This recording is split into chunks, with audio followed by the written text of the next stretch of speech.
Hi everybody, I'm Joanna Mills. And I'm Katie Mills. And today we're going to teach you how to make some beautiful, delicious Christmas cookies with royal icing. You'll end up with 2 dozen gnome cookies and 2 dozen pretty peppermint twist cookies. In this first section, we're going to show you some tips on how to make the cookies in the recipe that we provided for you. If you'd like to use your own sugar cookie recipe, that's perfectly fine. Just make sure it's quite a strong cookie, not too fragile. And make sure you pay attention to the instructions on freezing and then baking at the end of this section. Although this is a sugar cookie recipe, it also has some characteristics of a shortbread biscuit, which makes it very strong for when you're flooding. And so you want to make sure that you use very cold butter instead of warm temperature butter when you're creaming together the butter and the sugar. And it will look a little bit different than usual even after you add the egg and the vanilla. It won't be quite as creamy and fluffy as a usual cookie mixture. It will look more like it does in this last photo. There's no need to sift your flour or other dry ingredients. Just mix them all together thoroughly with a whisk in a large bowl. And then add them to your wet ingredients about 1/4 cup at a time and allow each cupful to be incorporated into the wet ingredients before you add the next one. Make sure you work on low speed, preferably with a paddle attachment if you have one. And don't overmix the dough. It should still look a little bit crumbly by the time you're finished.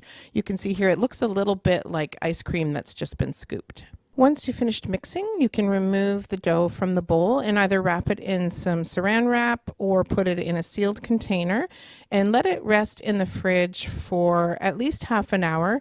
I usually leave it for a couple of hours, and sometimes I'll actually just refrigerate it overnight if I know I'm not going to have time to bake all the cookies that same day. Once you've finished refrigerating your dough, it's time to roll it out. It's going to be pretty hard to work with when you first take it out of the fridge, but it is important that you work with it when it is still cold. So you're just going to need to use your hands to warm up the dough a little bit, and then you're going to roll it out on a well-floured surface. Some people also like to roll out their dough in between parchment paper, and then they don't need to use as much flour. But I find with this recipe that the extra flour doesn't affect the taste of the cookies because the dough is still quite wet. You can roll these cookies out to various thicknesses depending on your personal preference. Here I'm using some rolling bands on the end of my rolling pin to make sure that it rolls out evenly, and these are probably about 5 millimeters thickness of cookie. Once you've finished rolling out your dough, you can cut out your cookies with whichever cutter you like. In this case, we're using a small round cutter because we're going to be making the peppermint cookies with these. And you want to make sure that you cut the dough as efficiently as possible so that you're not re-rolling dough several times. And when you place them on the tray, make sure that you give them lots of space so that if they do spread a little bit, they're not going to join together. And when you filled up your whole tray, you're going to put them in the freezer for about 10 or 15 minutes. What this does is it makes the cookie very cold, and then when you bake it, you don't get very much spread, and therefore the shape of your cookie doesn't change.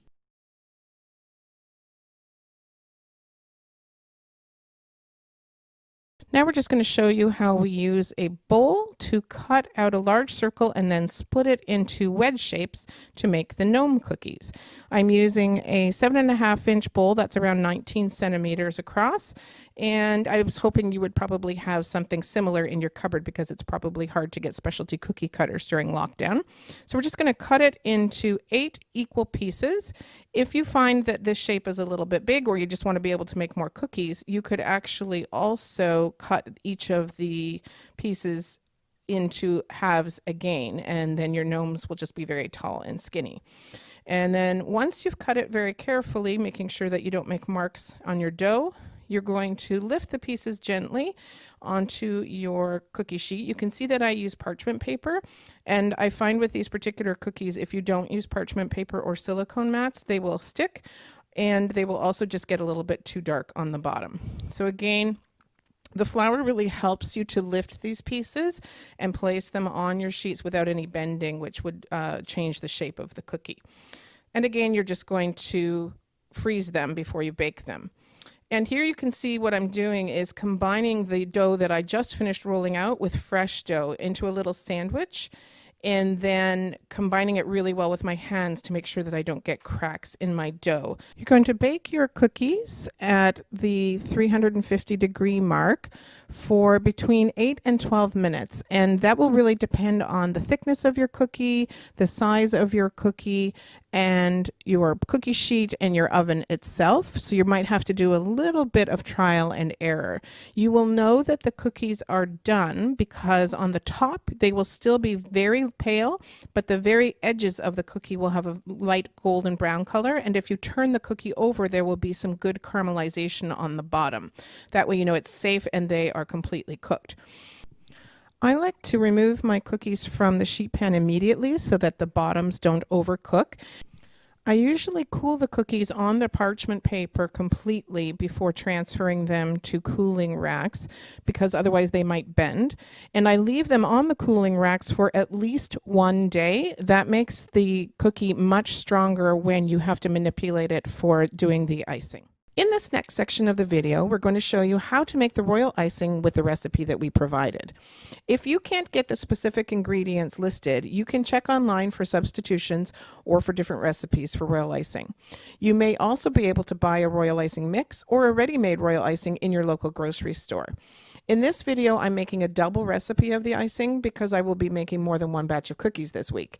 However, a single batch of icing should be enough to cover the cookies that you make with one batch of dough. You'll also notice that I am not adding any vanilla to my icing because my meringue powder has vanilla flavoring in it already. However, if you do want to add vanilla, you need to make sure that you add a clear artificial vanilla. Make sure you don't add one that's a natural vanilla because it will have oils in it that will stop the icing from holding together. Measure out your warm water into your mixing bowl. Make sure it's not too hot, but it does need to be warm, otherwise it will not activate the protein in the meringue powder.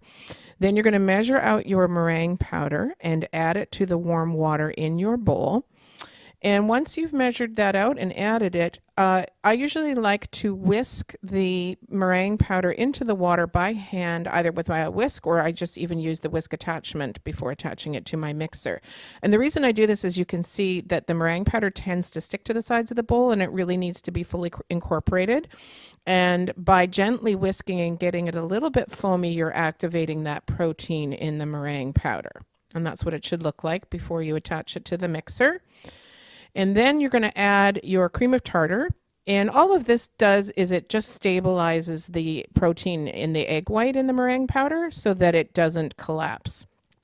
Once that's all incorporated, you're just going to add your icing sugar. And you don't need to sift it first, just gently add it in a little bit at a time, straight from the bag, and so that it doesn't go everywhere.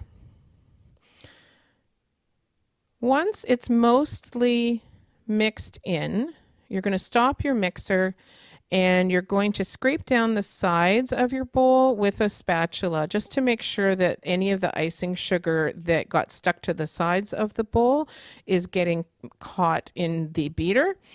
And then once you're sure that it's all fully incorporated, you're going to put your mixer on low speed for 7 minutes. And you're just going to let it beat away on its own. Make sure it's not too fast. After 7 minutes, it will be not 100% finished. You can see here that it's a little bit soft still. And so what we're going to do is turn up the mixer to high speed for 1 additional minute to incorporate more air into the meringue and give it the stiffness that you want. Don't over whip your icing to the point where it's no longer glossy. It should just hold on to the beater and not fall into the bowl, and then you know you're ready.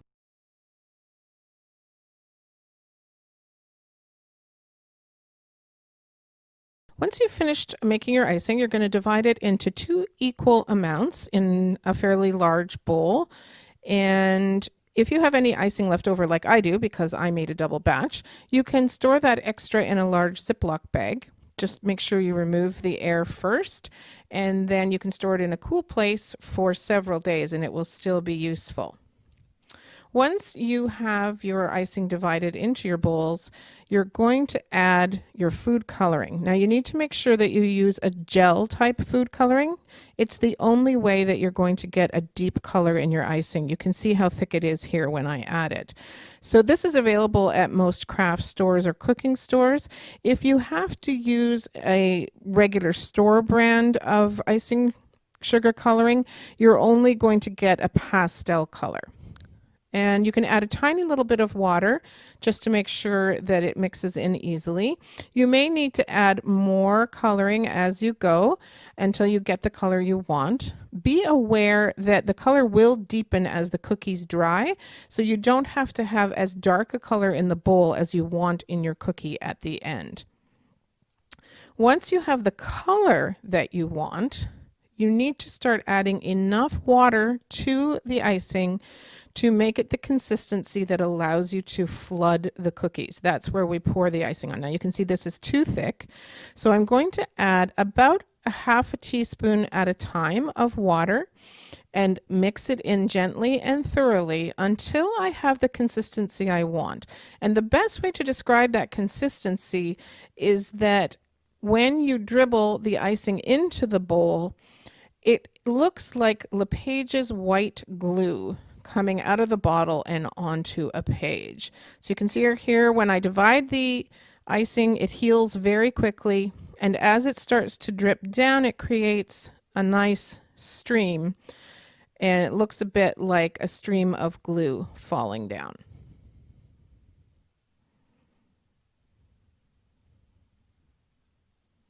This is the correct consistency for flooding your cookies, and your red icing is ready to go.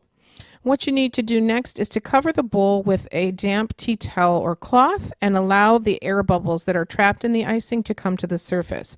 And while you're doing that, you can start adding water to your plain white icing. Same thing, you're looking for a consistency that is similar to white school glue, and when you reach that consistency, your icing is perfect for flooding. Now I'm going to bump my bowl up and down a little bit to bring the air bubbles to the surface, and then gently sort of pop them and scrape them out with my spatula. The less air pockets you have in your icing, the better, because otherwise when your icing dries on your cookies, you might have big pits in it. Now I'm going to pour the red icing into a squeeze bottle. And I use these squeeze bottles. They're readily available at grocery stores and dollar stores and things like that. And they have a little tip that's perfect for putting the icing on your cookies. So you should be able to find those even if you don't have cookie supplies. Here you can see a better picture of the white icing and how many bubbles it had in it. And so I just gently bump it up and down to bring more bubbles to the surface, and then I scrape them out with my spatula. I'm going to pour it into a squeeze bottle. If you can't find any squeeze bottles, then you can make your own cones out of parchment paper. There's lots of videos online on how to do that. Or you can even just use a really strong Ziploc bag and snip the corner with a very small hole. So once you have your icing in your bottles, you're all ready to go. And we're going to look at how do we decorate the cookies next.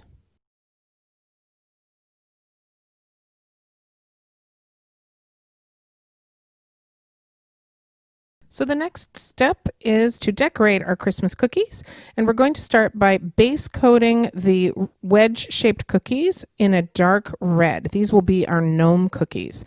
And there's 3 steps involved. The first is to outline the cookie. This is called making a dam. The next is to fill in the inside of the cookie with icing. And the third step is to scribe the icing to spread it out evenly. In addition to your icing and your cookies, you'll need a toothpick or 2 and a damp cloth to wipe your toothpick off with, and somewhere to put your cookies so that the icing can dry. You can see here I'm about to create the dam on my wedge cookie, and I start with my bottle upright and start to squeeze the icing and let it drop. And the really important thing that you can see that I'm doing here is I'm not dragging the icing across the cookie. I'm letting the icing flow down like a rope and as it touches the cookie, I very slowly move the bottle. Once I have my first outline done, I usually create a second outline in the same manner, and that just gives me a little bit of extra breathing room in case I make a mistake. After that, I can start squeezing the icing out quite a bit faster. You can see it makes it all ripply and wavy, but that's okay because we're just going to mix this icing up on the cookie so that it's all filled in. So just continue to fill in your cookie any way you like. I tend to go around in concentric shapes like this. And then if there's any gaps that are left over, you can fill them in by just going on top with a little bit of extra icing. It's all right if there's a few small gaps, because the next thing we're going to do is we're going to take our toothpick and we are going to scribe the icing, which just helps it to spread out evenly on the cookie. And I do this by using small circles in one direction. And then I'll turn the plate, which I have the cookie sitting on, if I feel that I need to get a good angle. And while you're spreading this out, if there's any areas where you have gotten too far away from the edge of the cookie, you can actually make the icing go a little closer to the edge of the cookie just by gently pushing it towards the edge. You can see that's what I'm doing here. I do like to use these upside down paper plates because the cookie doesn't slide around too much. They have a bit of texture on the bottom, and I can easily turn the plate if I need to get a different angle. Then I give the cookie a little shake just to make sure it stays nice and even. And then before the icing dries, I'm going to add 2 little snowflake quins to the top where the hat portion of my gnome's cookie will be. And if you don't have any snowflake quins, you can just pipe on some little snowflakes later on with some white icing, or even put any other little decorations that you might have. Then you allow the cookie to dry overnight. Once the cookie is dried overnight, the next day we can add the beard. So this is very easy. I'm just using the white flooding icing, and I'm creating a line about halfway up the cookie from one side to the other. And then I'm just sort of freehanding a beard shape. It doesn't have to be perfect. And in fact, being wavy is really great. Then I am filling in the inside of that area exactly the same way that I did with my red base color. And once that's all filled in, again, I'm going to take a toothpick and I'm going to scribe the icing. First of all, I'm going to scribe it just to spread the icing out evenly and make sure that my beard stretches all the way across my gnome's body. Once the icing is spread out evenly the way I like it, I'm going to use the toothpick to create little sort of outcroppings of beard, just to give it a nice, really beardy appearance. And it's very easy. You just dip the toothpick in and drag it out a little bit to create a little point, and you can do as many or as few as you like. Once that beard is complete, we're going to let the cookie dry for several hours and then add the noses. Here's a close-up view. Again, I just hold my bottle upright, I squeeze it down low to get the icing started, and then I let the icing just fall onto the cookie. Every time I need to change directions, I simply touch the bottle down very close to the cookie, but try not to actually touch the red icing with the bottle tip. You can see in this, I actually created a little spot to put the gnome's nose because I discovered that that was actually a little bit more pleasing in the end result. So you can do that if you want to, but it's not necessary. So now I'm going to scribe the cookie to spread out the icing. And once my icing is spread out where I want it, all the way from one end to the other, I'm going to use the toothpick to just draw out some little bushy beard hairs onto my gnome's beard. And you can go in different directions. Some of them can be very thin, some of them can be short, some can be long. Whatever you like, just experiment. There's nothing really that's the correct technique or not. Just play with it. Now I'm going to make the icing for the gnome's nose, and to do this I'm using some quite stiff white icing, and I'm adding just the tiniest dot of red food coloring, and that will make a lovely pastel pink for my gnome's little nose. Now it's a little bit thick for piping with, so I'm just going to add a few drops, literally a few drops of water, and then I'm going to mix it in until it's an easy consistency to pipe out, but will hold its shape and not spread out too much. I've got a tiny little squeeze bottle, but you can do it with anything. And now I'm just going to squeeze a little round dot for the gnome's nose right in the center of the beard. And that's what that little dip in the beard was for. You can see I'm just squeezing it out. Sometimes it leaves a little lump on the top, so if you just rub the bottle across the top a little bit, that will be gone. And now we're going to leave that to dry. And while our gnome cookies are drying, we're going to get a start on our peppermint cookies. So we're going to take a white cookie, and this time we're going to outline, make a dam with our white icing. Again, we touch the tip of the icing to the cookie, and then once it's stuck, pull the icing bottle away and just let the icing flow down like a rope onto the cookie. Don't drag it across the cookie. Then I do a second outline with my icing inside the first outline. And then once that's complete, it really doesn't matter how you fill in your cookie. You can go in concentric circles, or you can scribble it all across, whatever you like. You don't need to fill it in too much because you're also going to add some red icing to make the peppermint design. So you don't want it overflowing your cookie. So if it's a little thin, that's okay. All you need to do is to get it a little bit spread out here. Again, you can fix the edges if you need to by using your toothpick. Then we're going to do 3 lines, and I'm just wiping off the tip of my red icing bottle because sometimes it gets a bit clogged. So I'm going to do a narrow X across the top of my cookie from one side to the other, same technique. And there's the second line in my narrow X, and then I'm going to create a third line that goes through the middle. So it looks a little bit like a red star. This is called a wet on wet technique. Then I'm going to start with a clean toothpick, and I'm going to drag from the white area near the center around in a spiral pattern. And what that does is it creates this really cool effect with the red icing.